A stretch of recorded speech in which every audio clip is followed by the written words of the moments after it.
The first human beings.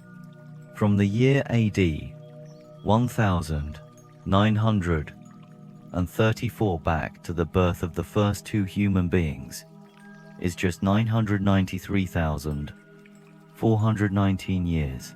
These two remarkable creatures were true human beings.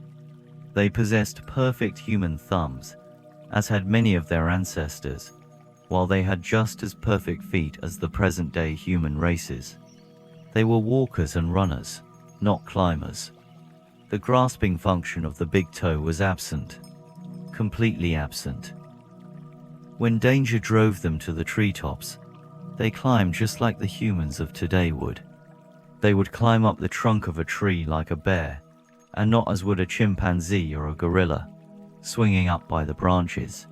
These first human beings, and their descendants, reached full maturity at 12 years of age, and possessed a potential lifespan of about 75 years. Many new emotions early appeared in these human twins. They experienced admiration for both objects and other beings, and exhibited considerable vanity.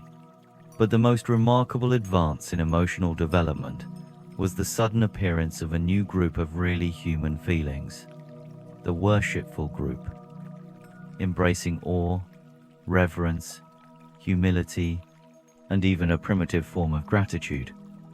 Fear, joined with ignorance of natural phenomena, is about to give birth to primitive religion. Not only were such human feelings manifested in these primitive humans, but many more highly evolved sentiments were also present in rudimentary form.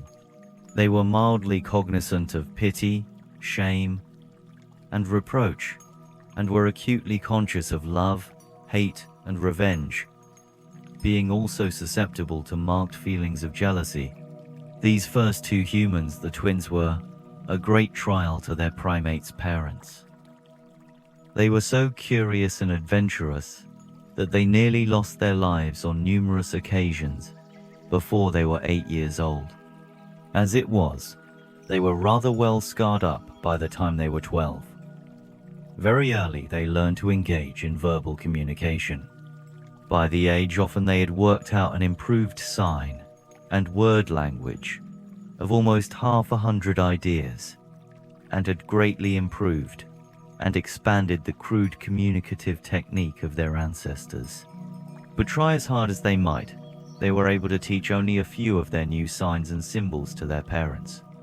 When about 9 years of age, they journeyed off down the river one bright day and held a momentous conference.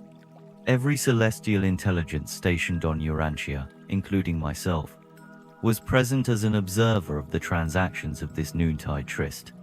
On this eventful day, they arrived at an understanding to live with and for each other, and this was the first of a series of such agreements, which finally culminated in the decision to flee from their inferior animal associates and to journey northward, little knowing that they were thus to found the human race. Shortly before their departure from the home forests, they lost their mother in a gibbon raid. While she did not possess their intelligence, she did have a worthy mammalian affection of a high order for her offspring, and she fearlessly gave her life in the attempt to save the wonderful pair.